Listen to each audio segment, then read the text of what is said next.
계속해서 말씀을 보고 있습니다. 이스라엘 온 무리가 압살롬에게 기름을 부어서 왕을 세웠죠. 그리고 다윗 왕은 쫓겨서 피난을 갔습니다.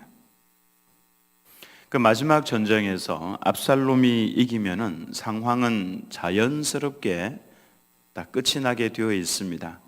온 이스라엘에 압살롬을 왕으로 세웠으니까 압살롬이 전쟁에서 승리를 해야 모든 상황이 자연스럽게 흘러가게 되어 있는데, 문제는 다윗 왕이 승리를 거둔 겁니다. 이제부터 아주 애매한 분위기가 연출이 됩니다. 자기들이 왕으로 기름 부어 세웠던 압살롬은 죽었죠.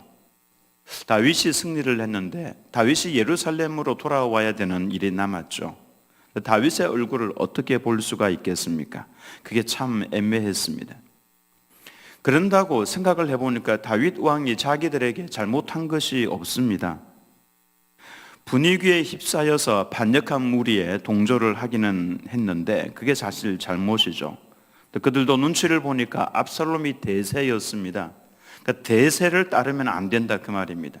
우리는 대세를 따르면 안 되고 진리를 따라야 되는 것이죠. 여론을 따라가서도 안 됩니다. 하나님의 말씀에 근거해서 모두가 다 이게 잘못된 이게 법이다라고 해도 우리는 그건 따라가서는 안 되는 것이죠. 그들이 딱 눈치를 보니까 압살롬의 병력이 훨씬 많았습니다. 이제 다윗의 시대는 갔구나, 분명히 그러했습니다. 압살롬의 시대가 왔다. 그들은 그렇게 생각을 했습니다. 그래서 왕이 피난을 감에도 불구하고 왕에게 함께 하지도 않았고, 아마도 압살롬의 군대가 진군해서 왔을 때 박수하면서 환영했을 겁니다. 근데 이제는 이러지도 못하고 저러지도 못하는 애매한 상황이 되어버렸죠. 하나님께서 이 모습을 어떻게 풀어가시는가 참 재밌습니다. 그제서야 그들이 후회를 하면서 서로 하는 말이 있죠. 9절과 10절 말씀을 보면은 이스라엘 모든 지파 백성들이 다윗 왕을 따르지 않았던 사람들입니다. 그 모든 지파 백성들이 변론하여 이르되, 자기들이 스스로 변명하고 자기를 변호하면서 서로 싸우는 것이죠. 왕이 우리를 원수의 손에서 구원하여 내셨고 또 우리를 블레셋 사람들의 손에서 구원하셨으나 이제 압살롬을 피하여 그 땅에서 나가셨고 우리가 기름을 부어 우리를 다스리게 한 압살롬은, 즉 그들이 압살롬에게 기름을 부어서 그들의 왕으로 세웠다 그 말씀이죠. 그 압살롬은 싸움에서 죽었거늘 이제 너희가 어찌하여 왕을 도로 모셔올 일에 잠잠하고 있느냐 하니라. 이스라엘 모든 지파들이 서로를 향해서 손가락질하고 있는 겁니다. 네가 잘못했다. 왜 가만히 있느냐? 얼른 가서 왕을 모셔와야 되지 않느냐? 서로에게 책임을 전가하면서. 사실 다윗 왕이 우리에게 잘못한 것이 없잖아. 우리를 원수의 손에서 다 건져내시고 블레셋 사람의 그 손에서도 구원해 내셨는데, 근데 또 우리 때문에 피난을 가셨고, 또 왜 너희가 잠잠히 있느냐?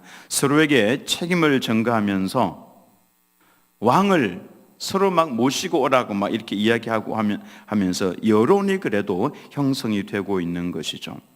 다윗을 다시금 왕으로 모시고 오자라고 하는 여론이 형성이 되었습니다. 사실 다윗은 전쟁에서 승리를 했습니다. 그러니 승리하고 난 다음에 파죽지세로 막 몰고 밀면서 진격을 하면서 예루살렘으로 진격을 하면서 자신을 반대했던 사람들, 그 백성들을 무자비하게 살육할 수 있는 병력이 있었습니다. 근데 그렇게 하면은 하나님의 사람이 아니죠. 다윗은 그렇게 할 수 있는 병력이 있음에도 불구하고 그는 하나님의 뜻을 기다렸습니다. 하나님의 사랑을 가장 많이 받는 사람이 누구입니까? 하나님의 사랑을 가장 많이 받고 가장 복받고 그리고 가장 강력한 사람은 바로 하나님의 뜻을 제일 우선으로 생각을 하는 사람입니다. 직장을 구할 때에, 어느 대학을 갈까 구할 때에, 중요한 결정을 내려야 할 때에, 우리는 분명한 개념을 가지고 있어야 합니다. 흔들려서는 되지 않고 하나님의 뜻은 무엇입니까? 주님께서 길을 열어주시고 뜻을 알려주실 때까지 기도하면서 잠잠히 기다리겠습니다. 내 뜻을 먼저 이행하지 않고 하나님의 뜻을 기다리는, 원래 하나님께서는 하나님의 나라와 하나님의 뜻을 구하는 성도를 가장 기뻐하세요.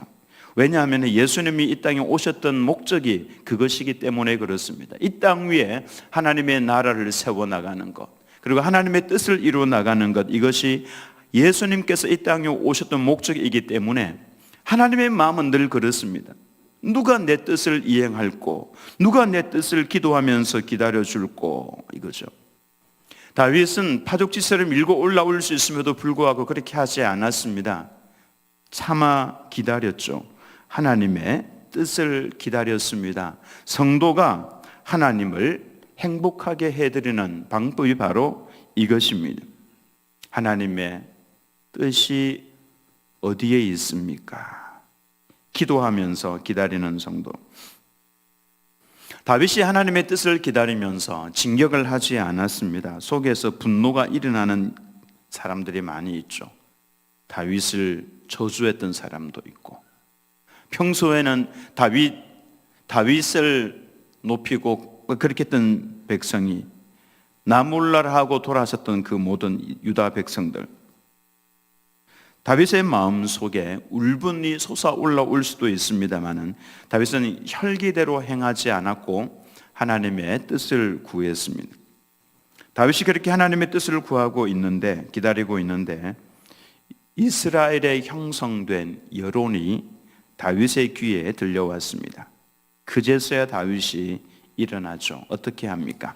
11절 말씀에 다윗 왕이 사독과 아비아달 두 제사장에게 소식을 전하여 이르되 너희는 유다 장로들에게 말하여 이르기를 왕의 말씀이 온 이스라엘이 왕을 왕궁으로 도로 모셔오자 하는 말이 왕께 들렸거늘 너희는 어찌하여 왕을 궁으로 모시는 일에 나중이 되느냐. 궁에 남겨두었던 사독과 아비아달 두 제사장에게 사람을 보내어서 그런 말을 했습니다. 여론이 형성되었으니 이제 얼른 유다 장로들에게 왕을 모셔오자고 말해라. 이 말 속에는 유다의 장로들을 용서하겠다라고 하는 의미가 들어가 있습니다. 그리고 13절에 보면 아마사에게도 말을 합니다. 아마사는 압살롬의 군대 장관이었습니다. 그러니까 반역한 군대의 수장이었던 것이죠. 또 알고 보면 아마사는 다윗의 군대 장관 요압과 또 사촌시간입니다. 압살롬의 군대 장관이었으니까 제일 먼저 처형을 당해야 할 사람이 바로 이 아마사입니다. 근데 다윗이 그러죠. 너는 내 권력이 아니냐. 내가 너로 하여금 장차 요압의 뒤를 이어서 군대 장관으로 삼겠다. 내가 너로 반드시 내 지휘관으로 삼겠다라고 이야기를 했습니다. 지금 다윗이 하고 있는 정책이 무엇입니까? 그들의 잘못을 용서하고 너그러이 대하고 있는 모습이죠. 이것이 바로 하나님께서 원하셨던 바였습니다.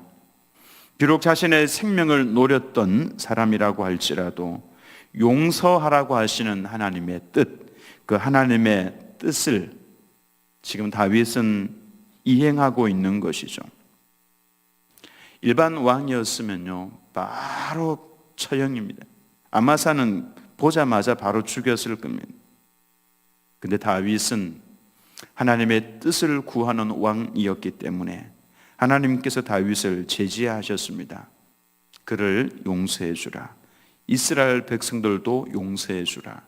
유다 백성들도, 유다 장로들도 용서를 해주라. 왕이 반란의 무리들을 징계하지 않고 용서했다는 뉴스가 막 퍼져나가면서 모든 여론이 다윗에게 우호적으로 기울었습니다. 하나님께서 하시는 일임을 알 수가 있죠. 이게 바로 상황 역전입니다.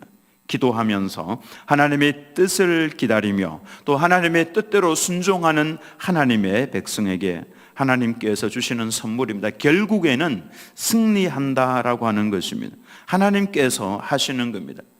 여러분 두고 보십시오. 하나님의 뜻을 구하는 성도, 하나님의 뜻이 어디에 있습니까? 기도하면서 길이 잘 보이지 않아도 하나님의 뜻을 구하는 성도 반드시 승리하게 되어 있습니다. 그리고 하나님께서 그 길들을 열어 가신다라고 하는 것입니다.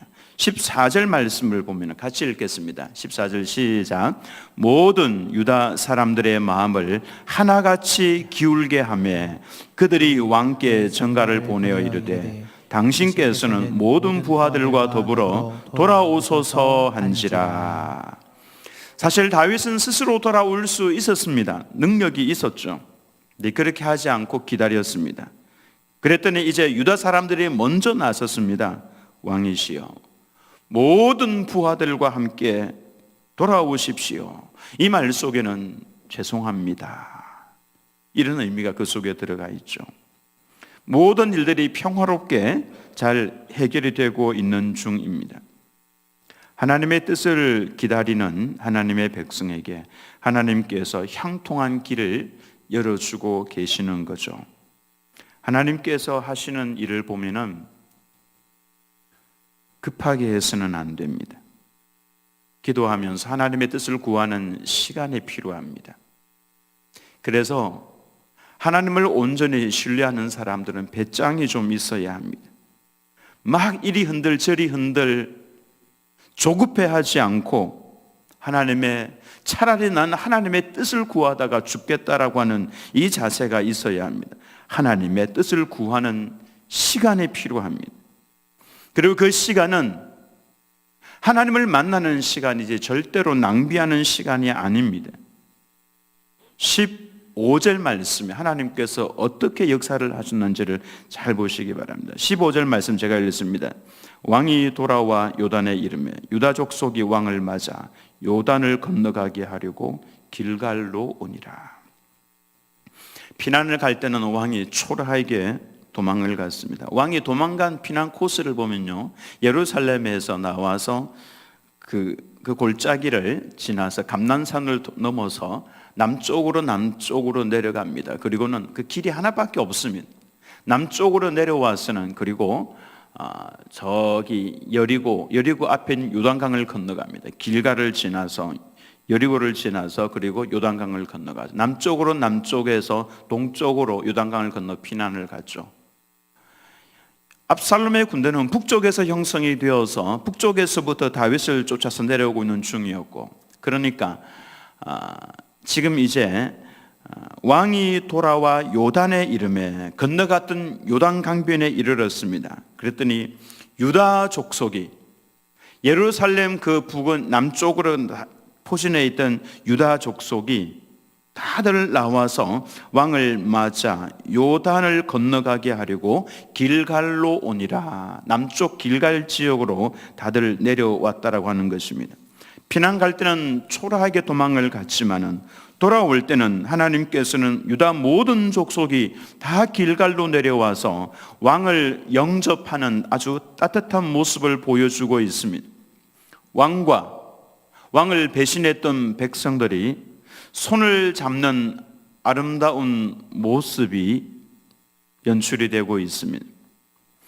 하나님의 뜻을 기다리는 성도에게는 시간은 좀 걸릴지 모르지만은 이처럼 하나님께서 하나님의 나라를 이루어 나가시는 것을 볼 수가 있습니다. 하나님의 나라는 원수된 자라도 함께 손을 잡는 것으로 나타나게 됩니다. 사랑과 용서로 하나가 되는 것이 하나님의 나라라고 할 수 있습니다. 손을 마주 잡고 같이 걸어가며 우리도 이와 같은 인생을 살아가야 되지 않겠습니까? 우리들에게 왜 원수가 없겠습니까? 우리들에게 왜 보고 싶지 않은 그런 사람이 없겠습니까? 그러나 하나님의 뜻을 구하고 하나님의 나라를 사모하는 하나님의 백성들에게는 하나님께서 문을 열어주십니다. 원수와 더불어서도 손을 잡을 수 있는 환경을 열어주신다라고 하는 것입니다. 그래서 아름다운 하나님의 나라를 이루어서 손을 마주잡고 함께 걸어갈 수 있는 하나님의 백성들, 하나님의 나라. 우리 모두가 다 점점 이와 같은 하나님의 백성으로 변화가 되어가며 우리가 가는 곳마다 하나님 아버지의 나라가 이루어져 가는 이런 놀라운 역사가 있기를 예수님의 이름으로 축원합니다.